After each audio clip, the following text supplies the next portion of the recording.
Planejar o nosso ano diante do Senhor, com as suas bênçãos e esperando nele a sua graça. Vamos ler um trecho da palavra de Deus, irmãos, em Provérbios, capítulo 3. Provérbios 3, versos de 1 a 24.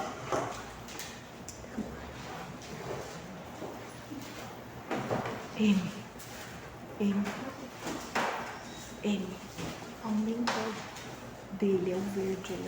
Provérbios capítulo 3. Agora, Provérbios 3, capítulo 3, versos de 1 a 24. Livro dos Salmos, depois livro de Provérbios. Provérbios 3.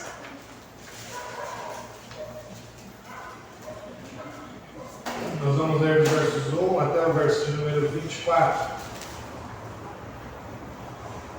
Vamos ler de maneira alternada, irmãos. Eu leio aqui os versos ímpares e a igreja os versos pares. Provérbios, capítulo 3, versos de 1 a 24. Diz assim a palavra de Deus: Filho meu, não te esqueças dos meus ensinos, e o teu coração guarde os meus mandamentos. Porque eles aumentarão os teus dias e te acrescentarão anos de vida e paz. Não te desamparem a benignidade e a fidelidade, ata-as ao pescoço, escreve-as na tábua do teu coração. E acharás graça e boa compreensão diante de Deus e dos homens. Confia no Senhor de todo o teu coração e não te estribes no teu próprio entendimento. Reconhece-o em todos os teus caminhos, e ele endireitará as tuas veredas. Não sejas sábio aos teus próprios olhos, teme ao Senhor e aparta-te do mal. Será isto saúde para o teu corpo e refrigério para os teus ossos. Honra ao Senhor com os teus bens e com as primícias de toda a tua renda. E se encherão fartamente os teus celeiros, e transbordarão de vinho os teus lagares. Filho meu, não rejeites a disciplina do Senhor, nem te enfades da sua repreensão. Porque o Senhor repreende a quem ama, assim como o pai ao filho a quem quer bem. Feliz o homem que acha sabedoria e o homem que adquire conhecimento. Porque melhor é o lucro que ela dá do que a prata, e melhor a sua renda do que o ouro fino. Mais preciosa é do que pérolas, e tudo que podes desejar não é comparável a ela. O alongar-se da vida está na sua mão direita, na sua esquerda riquezas e honra. Os seus caminhos são caminhos deliciosos, e todas as suas veredas paz. É árvore de vida para os que o alcançam, e felizes são todos os que a retêm. O Senhor com sabedoria fundou a terra, com inteligência estabeleceu os céus. Pelo seu conhecimento os abismos se rompem, e as nuvens destilam o orvalho. Filho meu, não se apartem estas coisas dos teus olhos. Guarda a verdadeira sabedoria e o bom siso. Porque serão vida para a tua alma e adorno ao teu pescoço. E então andarás seguro no teu caminho, e não tropeçará o teu pé. Quando te deitares, não temerás. Deitar-te-ás, o teu sono será suave. Amém. Até aqui a palavra de Deus. Queridos, como é bom termos nas Escrituras Sagradas fonte tão maravilhosa nesse tempo que nós vivemos, tempo de findar de um ano, tempo de encerrar um período, da qual a gente pode olhar e fazer planos melhores. O verso 23 deixa claro para nós, olha só: então andarás seguro no teu caminho e não tropeçará o teu pé. É para fazer a gente pensar, né? Você quer ter um ano bom, você quer ter um ano melhor, você quer ter um ano seguro, você quer que neste ano os teus pés não tropecem. Faça como a sabedoria ensina aqui. Provérbios, esse livro de sabedoria maravilhosa, está dizendo, olha, não te esqueças deste caminho, não te esqueças deste ensinamento. E se você fizer isso, os teus pés não vão tropeçar e o seu caminho será seguro, será de paz. Que esse nosso ano que se finda possa ser um ano de aprendizado, para que o próximo ano possa ser um ano de andar seguro. Vamos orar? Senhor Deus, muito obrigado, Pai, pela Tua graça, pela Tua bondade. Muito obrigado, Deus, por tudo que o Senhor tem feito em nossa vida e tem nos ensinado. Ó Deus, louvamos ao Teu santo nome, porque hoje, ó Deus, nós comemoramos, nós celebramos o findar deste ano aqui na Tua casa, diante da nossa igreja, diante da família da fé. E Deus, queremos te pedir que esse próximo ano que se inicia seja um ano de caminhar seguro, sem tropeços, e que a gente possa estar assim, atados, ó Deus, à Tua palavra. Ó Deus, faça com que essa sabedoria seja para nós caminho de vida. Que essa sabedoria seja para nós, ó Deus, algo que fique permanente aos nossos olhos. Para que tudo, ó Deus, que for em desencontro à Tua palavra, seja abandonado por nós, ó Deus, através da graça do Teu Filho Jesus. E que assim, ó Deus, possamos viver vidas perenes, ó Deus, em segurança, em amor, em alegria. Ó Pai, obrigado por este momento que temos juntos de culto. Que o Senhor possa receber a nossa adoração como aroma suave que chega ao Teu alto e sublime trono. Obrigado, Pai, por isso em nome de Jesus. Amém. Vamos cantar, irmãos. Vamos ficar de pé e cantar um hino ao Senhor. O hino Brilho Celeste. Vamos cantar. Senhor.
capítulo 1.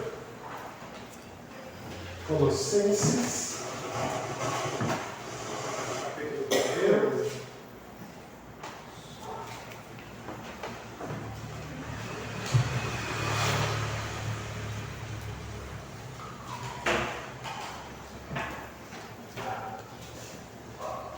Colossenses capítulo 1, versos 24 a 29.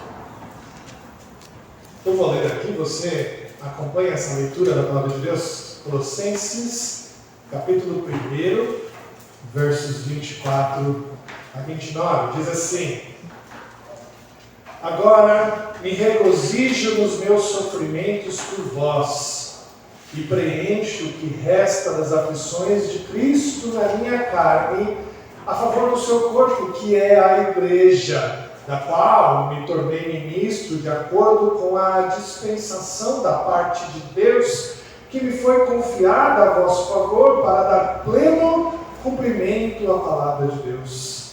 O mistério que estivera oculto dos séculos e das gerações, agora, todavia, se manifestou aos seus santos, aos quais Deus quis dar a conhecer qual seja a riqueza da glória desse mistério entre os gentios, isso é, Cristo em vós, a esperança da glória, o qual nós anunciamos, advertindo a todo homem e ensinando a todo homem em toda sabedoria, a fim de que apresentemos todo homem perfeito em Cristo.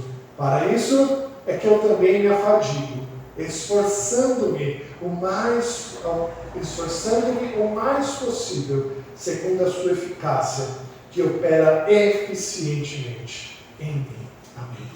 Aqui o Senhor nos alerta, o Senhor nos faz entender que a vida unida a Cristo, a união que nós temos com Jesus, nos faz nos apresentar a Ele de maneira perfeita. Nós devemos entender, meus irmãos, que quando Paulo nos chama aqui a apresentarmos diante de Cristo de maneira perfeita, a gente só consegue fazer isso porque vivemos unidos a Cristo, unidos a Ele, de uma maneira maravilhosa, de uma maneira misteriosa, de uma maneira espiritual. A nossa vida é unida à de Jesus. E nessa união com Cristo, nós temos como apresentar o nosso corpo, a nossa vida, de maneira perfeita a Ele. E Ele nos chama a fazer isso confessando os nossos pecados, nos arrependendo de tudo o que fizermos que desagrada ao Senhor. A gente precisa parar um pouquinho nesse momento e refletir o que fizemos de errado diante de Deus, refletir o que fizemos que não agradou ao Senhor, e confiando nessa união que temos com Jesus, nós devemos nos arrepender, pedir perdão e confessar a Deus os nossos pecados. Queridos, nós vamos orar agora, silenciosamente, pedindo a Deus que Ele perdoe os nossos pecados, pedindo a Deus que Ele nos perdoe, para que a gente possa ser encontrados fiéis diante dEle. Vamos orar, irmãos, alguns instantes, silenciosamente. Depois eu peço que o Silvio faça uma oração de confissão de pecados. Vamos orar, irmãos.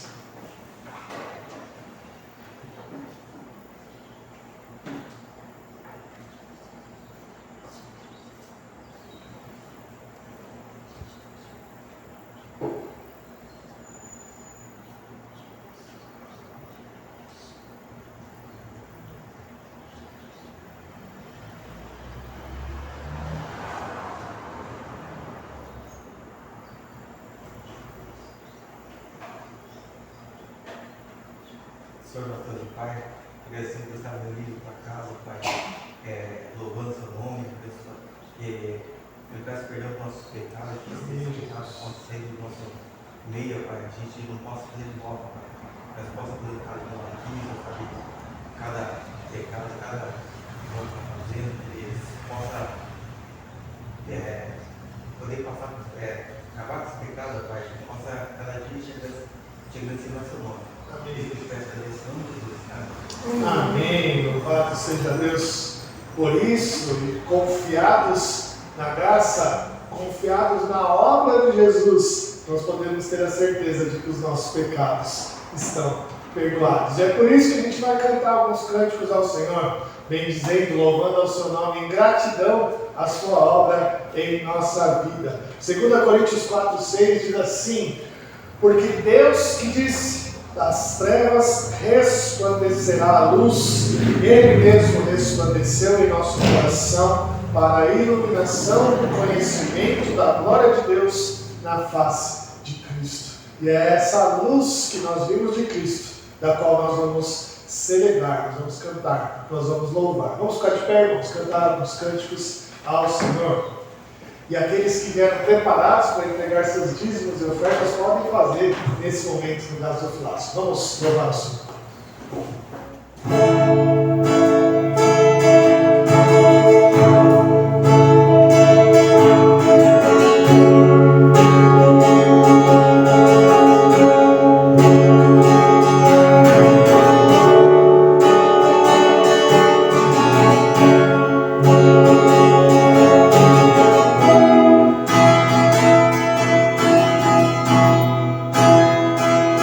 Toda luz que brilha sobre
você já deve ter ouvido ele e é bem fácil de cantar. Então é só a gente seguir a melodia aqui que a gente chega nesse canto. Vamos cantar Seja o Centro.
Senhor Deus, Pai querido, nós te louvamos, bendizemos o teu nome, porque só o Senhor é digno de toda a honra, glória e louvor, ó Pai.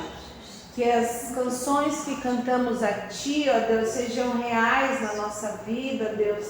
Que não seja da boca para fora aquilo que declaramos, mas que o Senhor seja o centro da nossa vida, Deus. Que o Senhor nos ajude a dedicar a nossa vida em serviço ao Senhor, ó Pai.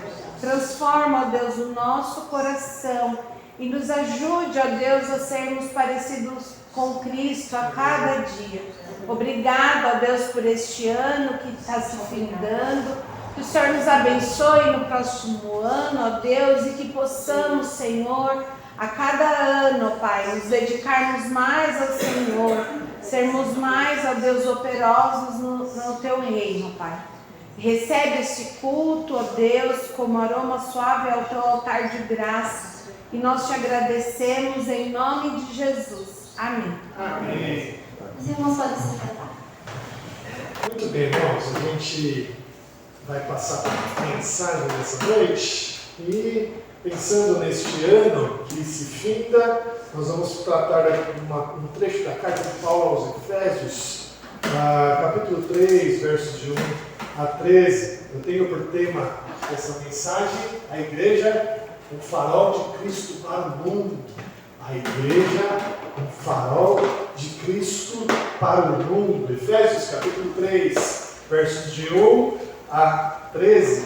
Esse é o tema do trecho da mensagem da noite.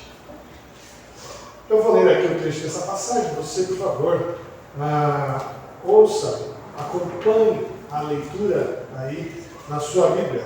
Efésios capítulo 3, versos de 1 a 13. Diz assim a palavra de Deus: por esta causa eu, Paulo, sou o prisioneiro de Cristo Jesus, por amor de vós, gentios.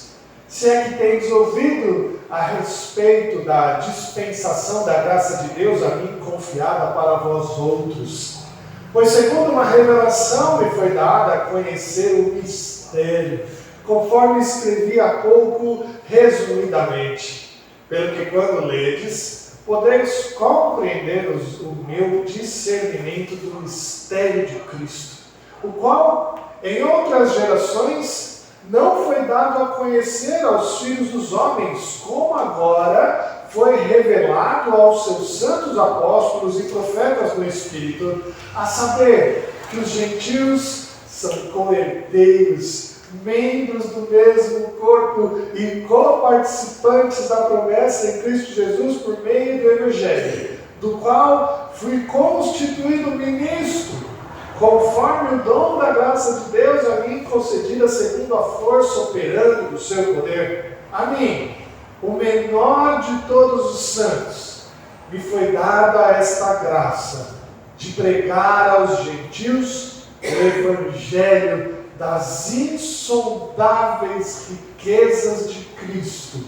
e manifestar qual seja a dispensação do mistério desde os séculos ocultos em Deus, que criou todas as coisas, para que pela igreja a multiforme sabedoria de Deus se torne conhecida agora dos principados e potestades nos lugares celestiais, segundo o eterno propósito que estabeleceu em Cristo Jesus nosso Senhor, pelo qual temos a ousadia e acesso com confiança mediante a fé nele.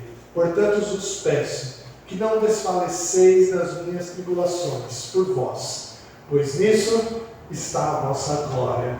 Amém. Vamos orar ao Senhor. Querido Deus, nós te agradecemos, ó Pai, por essa palavra bendita, ó Deus. Obrigado, ó Deus, porque essa multiforme sabedoria, esse mistério de Jesus um dia chegou aos nossos olhos, nos iluminou, nos transformou, e hoje nós queremos, ó Deus, que essa palavra crie raízes no nosso coração, para que neste ano que se inicia, ó Pai, nós possamos agir dessa forma, agir de acordo com o que Paulo nos ensina, manifestando essa luz que ilumina todo este mundo, ó Pai. Nós te agradecemos por esse momento e te louvamos em nome de Jesus. Amém. Meus irmãos, algo que nós precisamos entender para compreender bem essa passagem é o início da carta aos Efésios. Primeira coisa é que a carta aos Efésios, ela não procura corrigir nenhum erro específico daquela igreja. Paulo não escreveu a carta aos Efésios para que aquela igreja tivesse algum problema corrigido.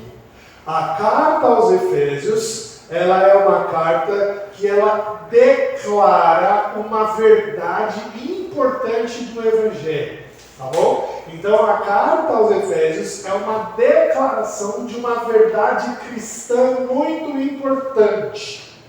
Éfeso era uma igreja muito valiosa para Paulo, a qual ele plantou. E ele quer então deixar claro para aquela igreja uma verdade específica do Evangelho. Quando a gente estuda a carta de Paulo aos Efésios, nós percebemos que essa verdade cristã é também muito importante para nós hoje. Nós, que somos as novas criaturas de Jesus Cristo, como Paulo bem diz aqui em Efésios, também precisamos dessa verdade. Porque aqui, meus irmãos, é que a gente pode perceber o papel, o dever da igreja de Jesus. Porque em toda a carta nós observamos a necessidade dos ensinamentos para a igreja como o único corpo de Jesus.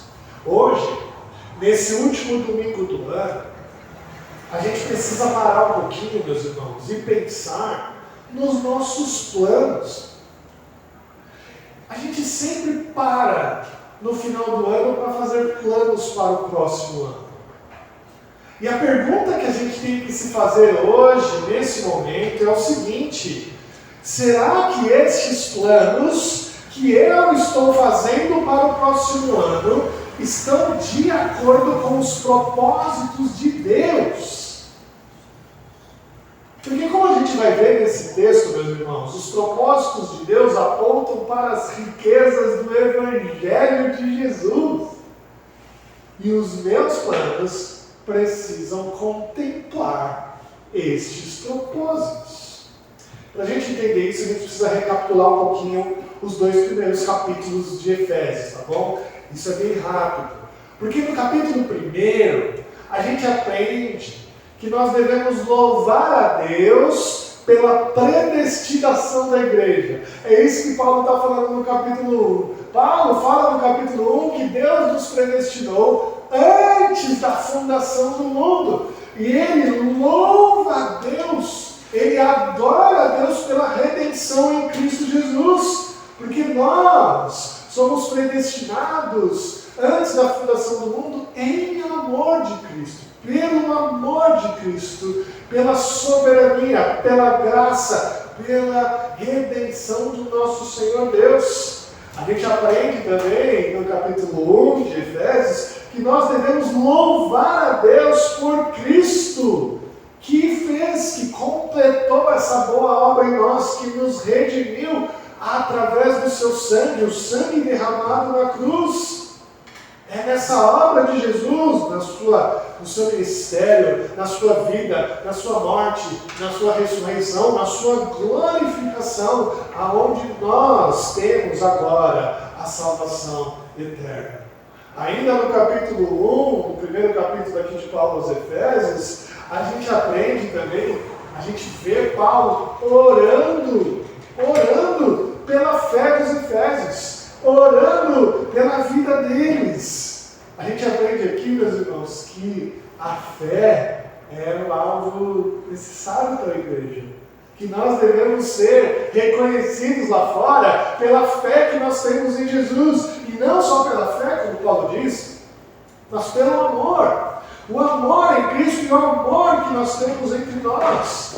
Essas, amor e fé, são características básicas da igreja, características basilares. A gente precisa ser reconhecido lá fora por ter fé em Jesus e amor por Deus e amor pelo próximo.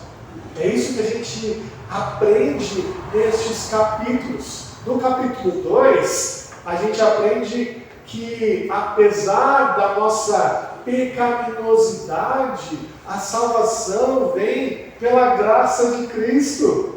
Ele não só lembra da nossa pecaminosidade, mas Paulo também afirma que esse estado que nós vivemos de mortos, de escravos do pecado, foram vencidos não por nós, mas pela graça, pelo amor de Jesus. Queridos, nós não tínhamos possibilidade nenhuma de salvação.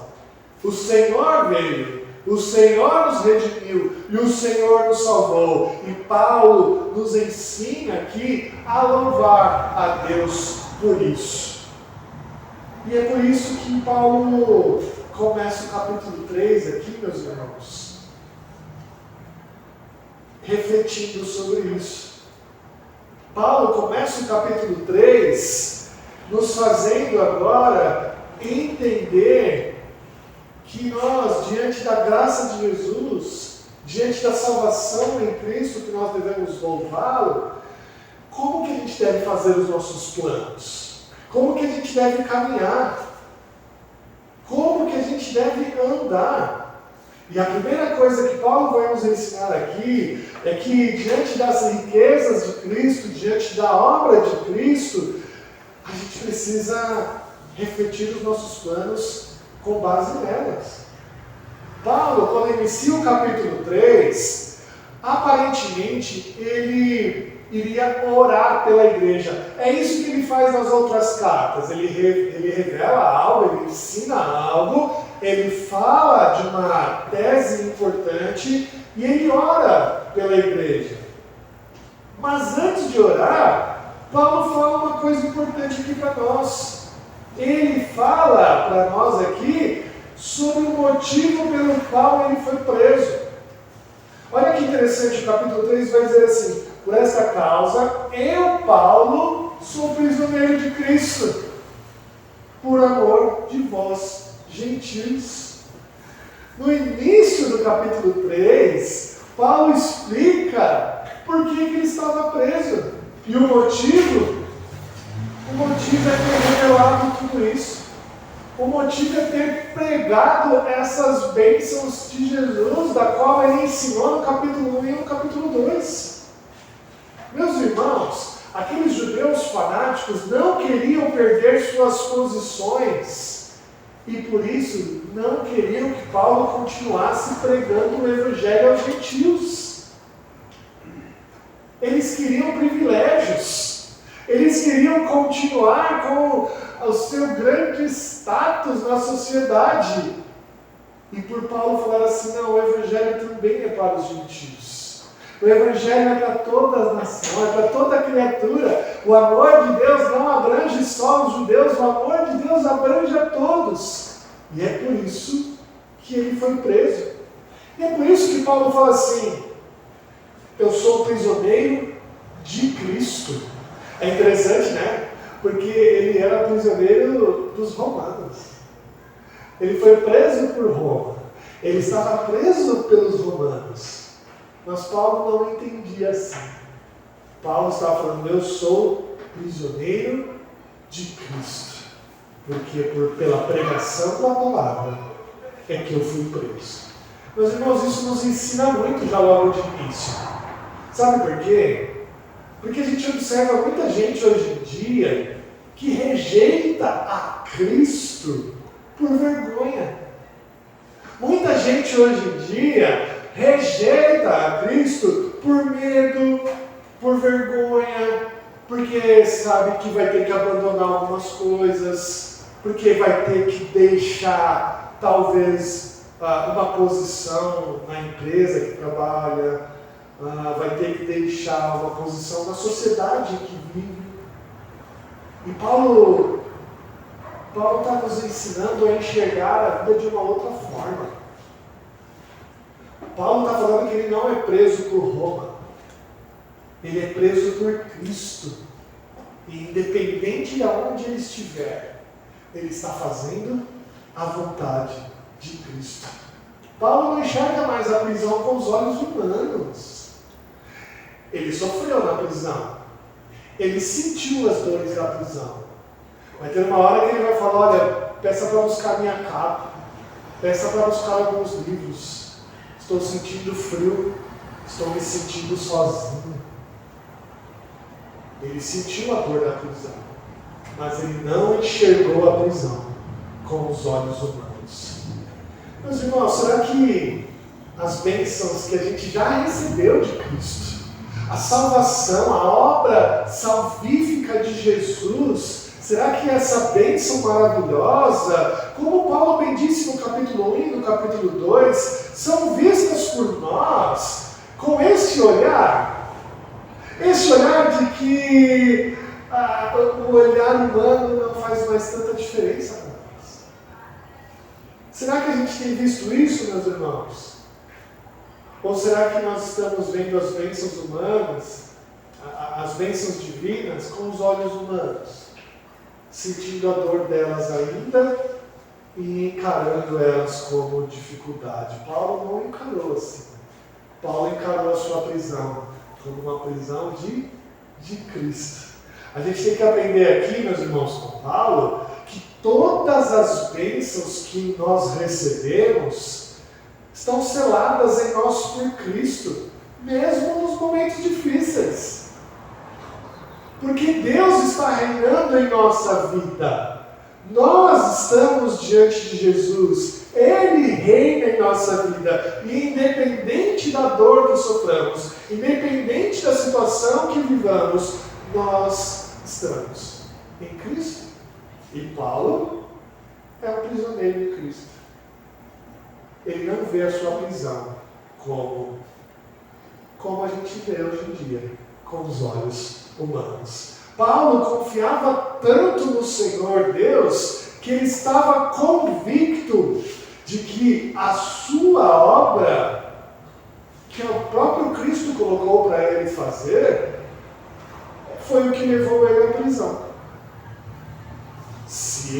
Paulo entendia assim: se eu estou fazendo a obra de Cristo, da qual Ele me concebeu, da qual Ele me deu a fazer, e eu agora estou preso, é porque Cristo me quer preso. Paulo confiava no senhorio de Deus para a sua vida. E ele estava certo de que isso era algo que ele devia fazer. E tudo isso por causa do quê?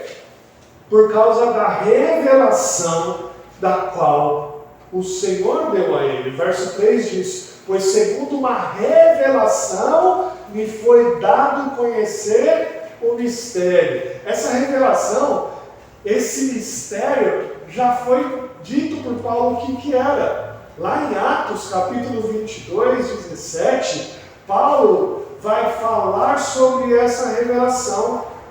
Ele vai dizer assim, Atos 22, 17: tendo eu voltado para Jerusalém, enquanto orava no templo, sobreveio-me um êxtase, e vi aquele que falava comigo, e disse assim: apressa-te e sai logo de Jerusalém, porque não receberão teu testemunho a meu respeito. Eu disse: Senhor, eles bem sabem que eu encerrava-os em prisão, e nas sinagogas açoitava os que criam em ti. Quando se derramava o sangue de Estevão, tua testemunha, eu também estava presente, consentia nisso e até guardei as vestes dos que matavam.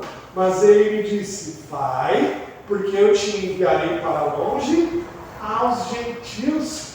Essa revelação que Paulo recebeu, esse mistério que Paulo recebeu, era para ele pregar o evangelho aos gentios. E assim Paulo ficou conhecido como o apóstolo aos gentios.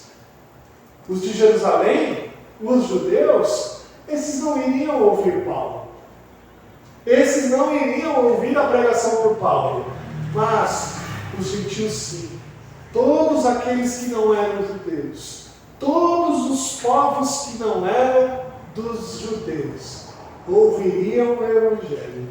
Porque Paulo foi levantado por Deus para pregar o evangelho a ele. Esse mistério que Paulo recebeu, ele mesmo escreveu aqui, contou para nós nesse capítulo 1 e 2, que é o mistério da obra de Cristo. Como Paulo bem disse aqui no verso 5, o mistério que as outras gerações não foi dada a conhecer, agora foi revelado por Paulo mesmo, que é o grande evangelho da graça. Esse mistério que ninguém podia ouvir é o evangelho da graça. Esse mistério é que agora a igreja é feita de judeus, de gentios, de todas as nações. E é esse mistério que Paulo nos chama a pregar. E no verso 7 ele fala isso: do qual fui constituído ministro conforme o dom da graça de Deus, a mim concedida, segundo a força operante do seu poder. A mim o menor de todos os santos, me foi dada esta graça de pregar aos gentios o evangelho das insondáveis riquezas de Cristo e manifestar qual seja a dispensação do mistério desde os séculos ocultos em Deus, que criou todas as coisas. Esse mistério que Paulo recebeu, que Paulo foi constituído ministro, Paulo agora vai nos enviar, nos mandar como igreja a pregar. Esse mistério confiado a Paulo não deixava ele orgulhoso, não deixava ele soberbo, pois ele mesmo se vê como o menor de todos os santos. Ele mesmo disse aqui no verso 8, a mim, o menor de todos os santos. Queridos, Paulo não está sendo hipócrita aqui, tá bom? Não acho que Paulo está sendo autodepreciativo, não é isso. Paulo está sendo realmente realista. Ele entendia que ele não tinha mérito nenhum desta obra. Ele tinha encarcerado os judeus, ele tinha matado os judeus, açoitado os judeus, ele viu Estevão sendo açoitado e guardou as suas roupas. Paulo estava sendo realista aqui, realista, dizendo: eu sou o menor de todos, eu não devo nada. Apesar de ter a consciência de não ser digno desse ministério, ele assume a responsabilidade do trabalho. Ele afirma que ele era o apóstolo no qual foi dado essa graça de pregar entre os gentios o evangelho das insondáveis riquezas de Cristo. Essa humildade aqui de Paulo, meus irmãos, demonstrada aqui, deve ser enraizada nos nossos corações. Sabe? Não devemos nos colocar aqui, meus irmãos, ao fazer os nossos planos, não devemos nos colocar como soberbos. Quando a gente para fazer os nossos planos neste novo ano, nós devemos nos colocar nessa humildade que Paulo disse aqui. Nessa humildade. Às vezes, quando nós fazemos os nossos planos para o próximo ano, a gente esquece de colocar os propósitos de Deus neles. A gente esquece que nós deveríamos falar assim como Paulo: eu sou o menor de todos os santos. Ao invés disso, nós nos colocamos como os donos dos nossos planos. Paulo não foi humilde aqui para ganhar o carisma das pessoas, tá? Às vezes as pessoas se fazem de humilde para ganhar carisma, sabe? Quando a pessoa fala que ela tem que ela é a menor, que ela é a menor dos que estão ao seu redor, tudo isso para ganhar um carisma, porque parece ser bonito. Paulo não está fazendo isso. Paulo está falando a verdade, está sendo sincero: eu sou o menor de todos aqui. E essa humildade verdadeira, que não busca reconhecimento e carisma, deve ser essa humildade pessoal que nós devemos ter para a responsabilidade no trabalho. Paulo está falando: olha, Senhor, eu sou o menor de todos, mas eu assumo o trabalho que o Senhor me deu. Eu sou o apóstolo aos gentios. Meus irmãos, se a gente quer ser cristãos verdadeiros, se a gente quer mesmo ser cristãos verdadeiros, neste novo ano que se inicia, a gente precisa incluir nos nossos planos a manifestação desse mistério. A gente tem que incluir nos nossos planos os propósitos de Deus para nós. Queridos, essa humildade deve nos fazer retirar cada vez mais o nosso ego dos nossos próprios planos. Retirar da nossa própria vida e colocar nos nossos planos a vontade de Deus. Retire um pouco dos seus planos. Retire um pouco do seu ego. E coloque, inclua no seu plano os propósitos de Deus para esse novo ano. Assim como Paulo está falando aqui, que ele não tem capacidade, que ele é o menor de todos os apóstolos, que ele é o menor de todos, mas ele assume o trabalho. Faça assim no seu ano, faça assim com os seus planos. Fale para Deus, Deus, eu não sei como. Eu sou o menor de todos os meus irmãos, eu sou o menor de todos os crentes, mas eu quero incluir os seus propósitos nos meus planos. E a nossa responsabilidade agora é de iluminar a terra como um farol que brilha e ilumina a luz de Cristo. O verso 9 diz assim, eu vou começar no verso 8. A mim, o menor de todos os santos, me foi dada esta graça de pregar aos gentios o evangelho das insondáveis riquezas de Cristo e manifestar qual seja a dispensação do mistério, desde os séculos ocultos em Deus, que criou todas as coisas. Essa palavrinha aqui que inicia o verso 9, e manifestar, no texto original, ela deveria ser melhor traduzida como iluminar.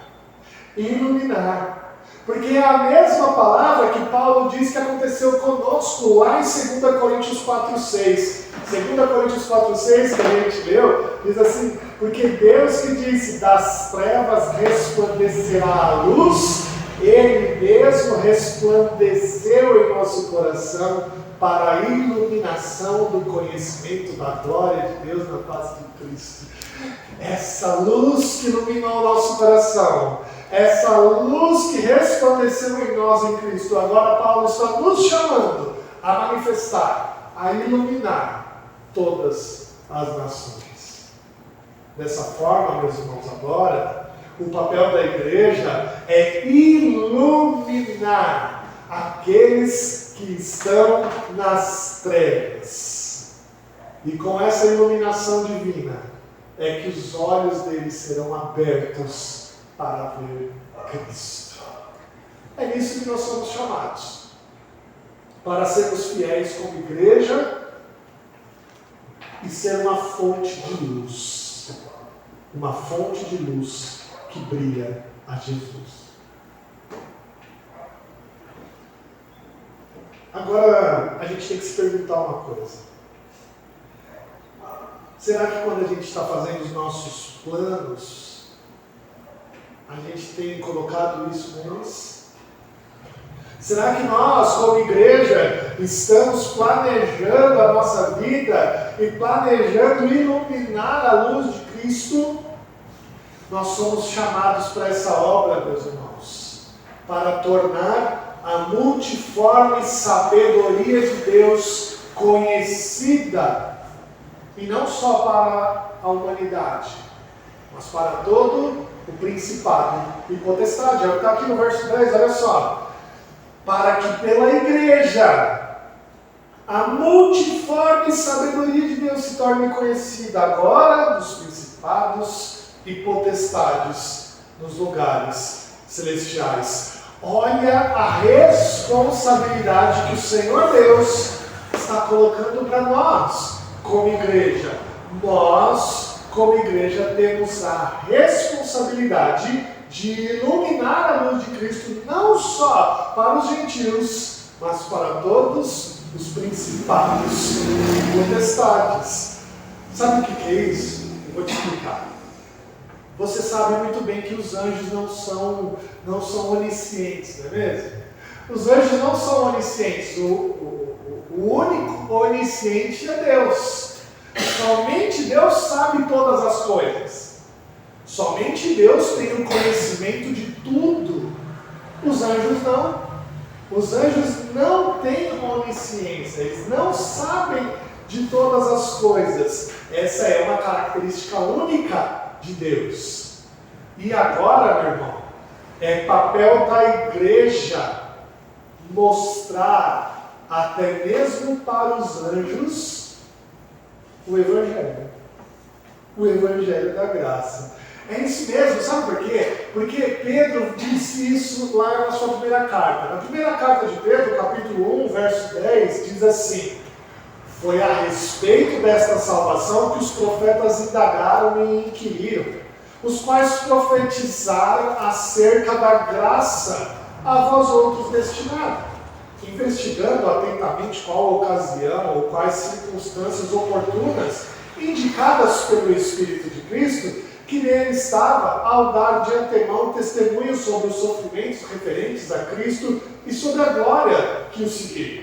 A eles foi revelado que não para si mesmo, para vós outros, ministravam as coisas que agora vos foram anunciadas por aqueles que, pelo Espírito Santo, enviados do céu, vos pregaram o Evangelho.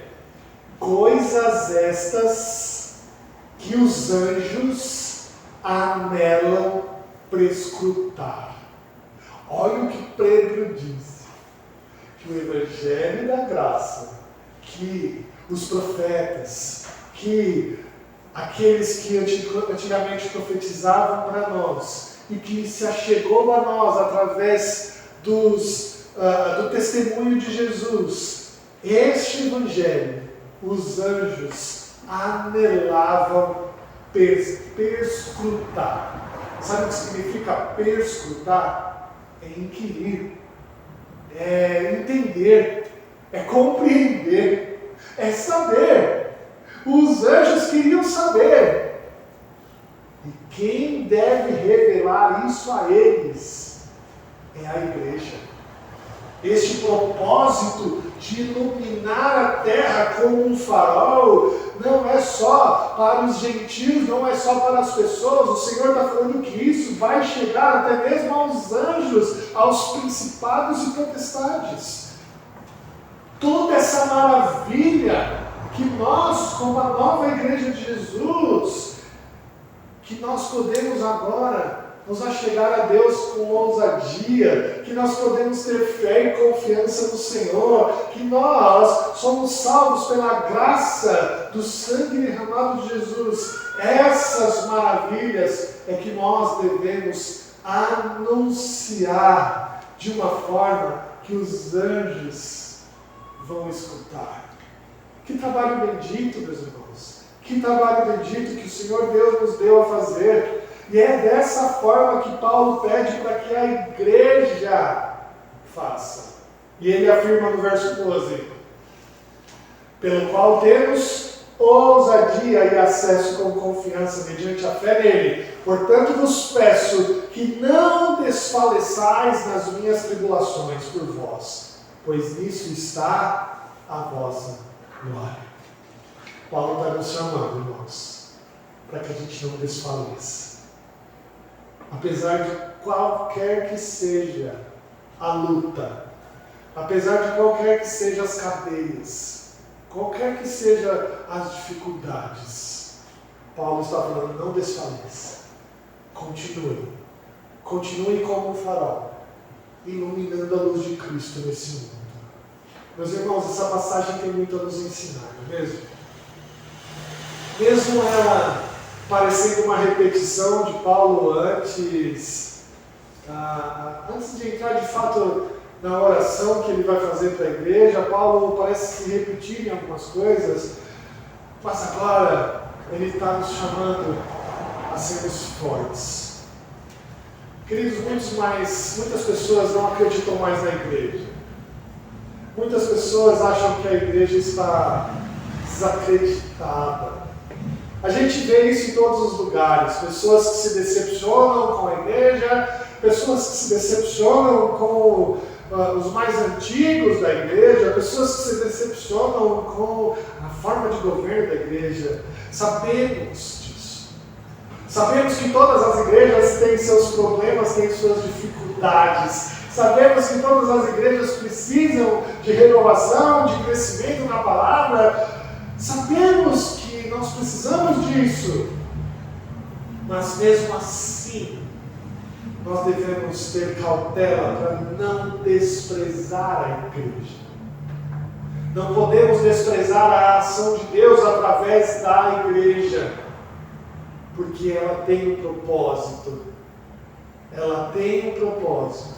E o Senhor Deus não vai deixar a sua luz apagar. É Deus quem está agindo através da igreja. E é por isso que a gente não se assusta com as cadeias.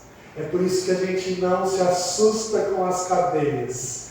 Por isso que Paulo fala, não desfaleça nas minhas tribulações. Porque essas tribulações de Paulo, para nós, é a nossa glória. Meu irmão, você está fazendo planos para esse novo ano? Coloque os propósitos de Deus. Coloque os propósitos de Deus no seu ano. Não desfaleça nas suas lutas. Não desacredite da igreja. Porque ela tem um alvo, ela tem um propósito muito grande. Definitivamente, meus irmãos, procure tomar mais cuidado. Procure tomar mais cuidado com as coisas de Deus na sua vida. Procure tomar mais cuidado com as coisas da igreja na sua vida. Ela não é simplesmente um prédio, um ajuntamento. Ela é a obra de Deus em andamento neste lugar. E somos nós que fazemos parte dela. A igreja é uma criação de Deus. E nós devemos tomar cuidado. Nós devemos colocar os seus propósitos na nossa vida. Que Deus assim nos abençoe. Meus irmãos, nós vamos cantar o último cântico, mas esse último cântico é uma bênção final. Então nós vamos ficar de pé, nós vamos orar, ser abençoados com a bênção apostólica, e no final nós vamos cantar esse cântico com uma bênção final, e assim seremos despedidos. Tá bom? Vamos ficar de pé, vamos orar ao Senhor e recebermos dele a sua bênção.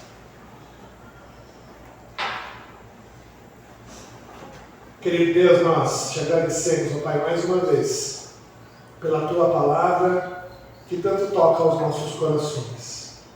Obrigado a Deus, porque nós podemos perceber, ó Deus, na Tua palavra, que a igreja é uma obra Tua, ó Pai. E que apesar das cadeias, apesar das lutas, apesar dos medos, apesar dos dissabores, ela é uma obra Sua. E nós não podemos desfalecer. Nos ajude, ó Deus, a continuar firmes, mesmo fazendo planos para a nossa vida, para os nossos trabalhos, para os nossos estudos, para a nossa saúde. Que o seu propósito possa estar incluído nestes planos, para que a igreja do Senhor continue brilhando essa luz que vem de Cristo. Obrigado, Pai, porque nós não nos desfalecemos ainda. Obrigado porque nós confiamos em Ti e temos a certeza de que o Senhor, como o Senhor da igreja, há de nos abençoar e há de nos fortalecer e há de nos dar forças para continuar essa jornada. Juntos, ó Deus, como uma família. Juntos, ó Deus, como um corpo, um só corpo, unido, para que esse propósito do Senhor continue caminhando. Obrigado, ó Pai, por cada irmão que aqui, reunido hoje, ó Deus, veio e recebeu a palavra que vem do Senhor. Que essa palavra, através do Teu Santo Espírito, possa fazer morada na vida dessas pessoas. E que gere muitos frutos, muitos e muitos frutos. Ó Pai, nós clamamos por todas as famílias da nossa igreja, que o Senhor os visite, os abençoe, e que dê ao Pai a Tua graça, uma bênção do Senhor, para que esse ano seja um ano ainda melhor, um ano próspero, cheio de saúde e de vida. Obrigado a Deus por isso, cuide de nós. Nos dê uma semana, a Deus, abençoada. Apesar de tantas pessoas, a nossa cidade estar tão cheia, que possamos ser guardados, protegidos pelo Senhor, E mesmo com o barulho dos fogos, com o barulho das festas, que nós possamos refletir em Ti, dentro do nosso coração, para que o Seu propósito sempre esteja conosco. Nós te agradecemos, ó Pai, por isso. Te louvamos e te bendizemos. Em nome de Jesus. Amém. Querida família de Deus, aqui reunida, ide em paz. Ide em paz. Que o Senhor Deus, o Deus da aliança, ilumine o seu caminho. E que o amor do Pai, a graça do nosso Senhor Jesus Cristo e a consolação do Espírito Santo de Deus esteja com você hoje e para todo sempre. Amém. Vamos cantar agora